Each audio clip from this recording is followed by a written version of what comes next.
We have an extremely special episode of the Intelligence Assessment with Kevin Shipp tonight. We're going to be joined by Jimmy and Joanne Moriarty. Kevin, Jimmy, Joanne, thank you all for joining me. How's everybody doing tonight? Good to see you, Jason. Yeah, Thank nice you so to much be for here, inviting Jason. us, Kevin. We appreciate it. Yeah. This is kind of an historic event. I don't believe that the three of you have ever participated in an interview before tonight. Is that right? No, I don't. No, we haven't. Have not. First time. So this is going to be a special treat for our viewers, and it's important that everybody remembers that this is a preview that we're doing to let everyone know that they're going to be able to watch the Intelligence Assessment with Kevin Shipp tonight by going to patreon.com/Kevin_Shipp, and it's important that you remember to spell Shipp with 2 P's, and patreon.com/crowdsource the truth. And tonight we have a special simulcast on patreon.com/James and Joanne Moriarty. People who are regular viewers of Unseen Libya with James and Joanne Moriarty are going to already be subscribers, but it's really important to me that Crowdsource the Truth viewers become micro-sponsors of not just Crowdsource the Truth, but each of the co-hosts that I bring on, because it's the only way that we're going to make sure that financial interests do not have undue editorial influence over the information that we bring you. And this is the key point. This is the reason why I've assembled the panel tonight. Now, Kevin, you and I have been doing quite a bit of reporting for the past several months over something that, frankly, you just stumbled onto. And when we started asking questions, the answers were really not satisfactory. And I don't want to uncover that yet again, but it's troubling to me that on September 11th, there was another story published in Mary Fanning's American report that had to do with Benghazi. Do you want to tell us a little bit about that, Kevin? Well, I'll have to defer to you on that because the only issues that I've dealt with Mary Fanning are the hammer issues. So over to you on that one, Jason. Oh, sorry. Well, she had posted a story about Benghazi, and I sent it to Joanne, who immediately became irate. Isn't that right? Yeah. Well, it's when somebody blatantly lies and doesn't back it up with any names or dates or anything, you know, and when you see what it's pointed at, a war with Iran, right? It's frustrating, and it may, you know, I want to get a microphone and stand on top of a mountain and say, this is a lie, don't believe it. Because we don't want a war with Iran, and Iran was never in Libya. And Mary Fanning's report, and you'll see it, Kevin, when we go over in our Patreon show, about how she defers names, and she defers, you know, this so-and-so did this, and that did that, and this post-military guy did that. No names, nothing, doesn't name who any of her sources are. And then she goes on to call the compounds the wrong name and everything. The whole thing is wrong. Yeah, and the truth is, we have a bookend to bookend proof positive of what happened in Libya and Benghazi. And there's a report from the Libyan government, the UN-appointed Libyan government, that was issued just a few days after Chris Stevens was killed. They define what happened and how it happened. Then we have eyewitnesses that lived across the street from that compound. We had him 2 times on Joyce Riley's Power Hour years and years ago. Further confirmation of what was told. But to change their story now and say it was the head of the Iranian Revolutionary Guard that was there that did it, and they were funded through Indonesia, through some kind of, I mean, the whole thing is just absurd. I immediately called my tribal connections in Libya, and I said, have you heard ever that Iran was on the ground in Benghazi? They said Iran was not in Libya, in Benghazi. Benghazi. They were not there.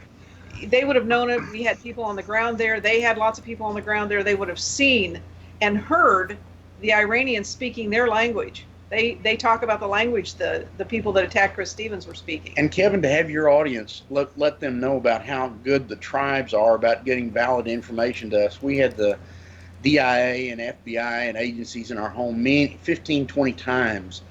And they were debriefing us about what happened in Libya when we were trapped there in Tripoli for 100 days during 2011. And in the end of that, the head of the DIA, who at that time was General Flynn, confirmed to Congressman Pete Sessions that all the information that we received from Libya was 100% accurate. He said, we're the only people that have ever gotten inside the trust of any tribal culture anywhere in the world. No intelligence agency's ever done that. What he said We was, had complete confidence. Two people in the Woodlands, Texas can pick up their phone and get in actionable intelligence on the ground in North Africa anytime they want. Well, I can tell you guys, having been in the CIA, that was the problem. It was very difficult and very rare for the CIA to get inside these tribal families because they were so tightly knit and so hard to get in.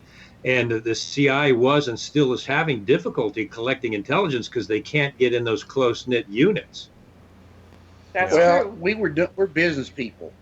And we'd been in Libya. The first time we landed in Libya was January 1st, 2007, after the treaty was signed. We were there 17 times before 2011. We stayed 30 days to over 90 days every trip, traveled all over Libya, booked huge, literally billions of dollars of business, got to know the Libyan people real well. And so we developed a working relationship with them first. Yeah, but the DIA gave us a test. Yeah. They didn't believe we were inside the tribes. Even though we gave them the information, they thought, I guess maybe we got it from somewhere else. And they gave us an 11. Eric Maddox came in, the DIA agent that was in our house. That's not the name he gave us at the time, but we got his name later. Anyway, he gave us 11 questions that were written by his handlers, I guess. And he gave us 2 weeks to get answers to them. And they were questions like, what's the largest tribe? Who are the tribal leaders? Where are they located? Took them 24 hours and we got the answers back. They were shocked. And that was the first time the intelligence community ever knew all the details about the tribes in Libya. So they've proven themselves to be very, very honorable and truthful to us. And so the information that they continue to provide to us, we trust it completely because they're really a very, very truthful people. But the tribes, you're right, Kevin, they're it's an old culture, and they know everybody's tribe in Libya. I could call them and say, what's this guy in Tripoli, his name? And, oh, he's this tribe and that. They know everybody. So it's a tribal structure. People don't understand that.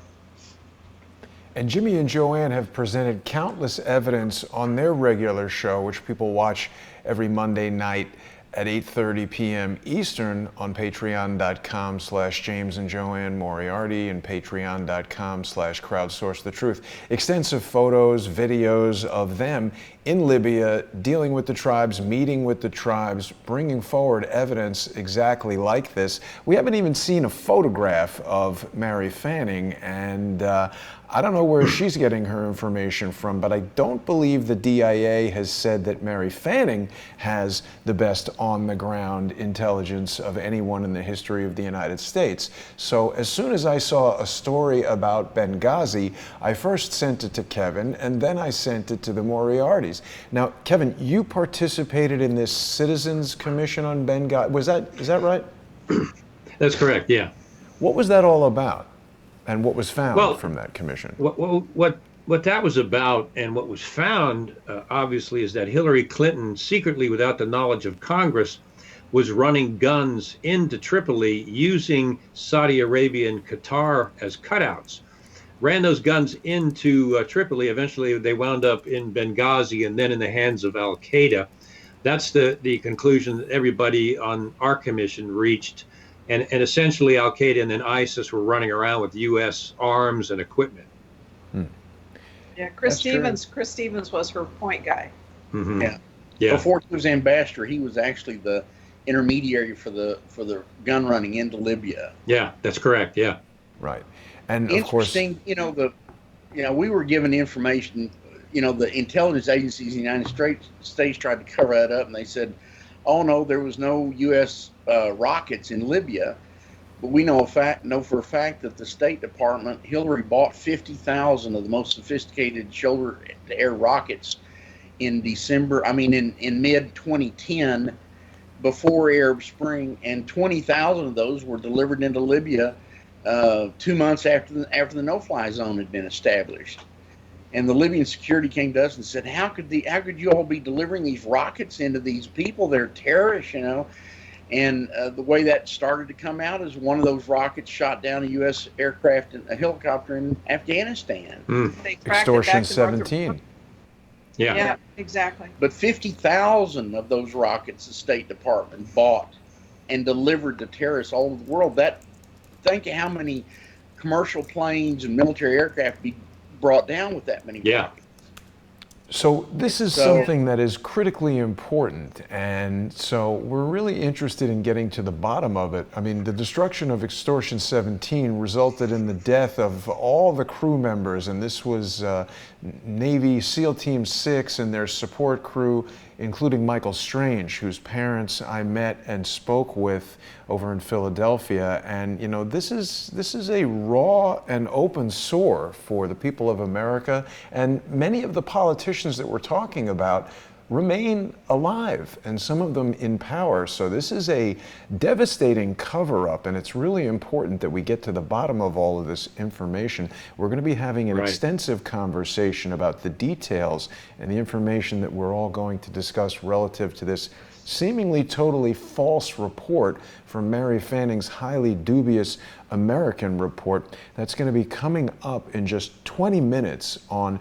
patreon.com/Kevin_Shipp, patreon.com/crowdsourcethetruth, and patreon.com/James and Joanne Moriarty. It's a very special simulcast tonight on all 3 Patreon channels, and I hope that viewers of Crowdsource the Truth will take the time to go to both Kevin's Patreon page and the Moriarty's Patreon page. I really want to encourage people to support the co-hosts that I bring to everyone on Patreon, and Crowdsource the Truth can't continue without your support.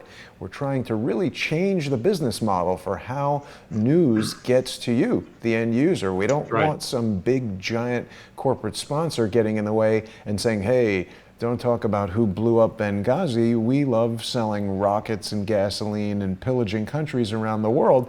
So it's important that we have your micro sponsorship. We're going to be heading over there in just about 15 minutes. So anything else we want to touch on, guys? Yeah.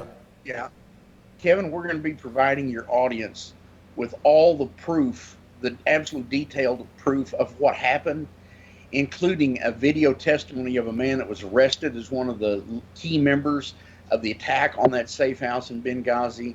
All that is documented from A to Z, including the names, the details, diagrams, who strangled Chris Stevens, when they did it. They're the names of those 3 guys. It's absolute proof positive, all the details. What we're going to do is we're going to prove the disinformation on this report, and that's real important.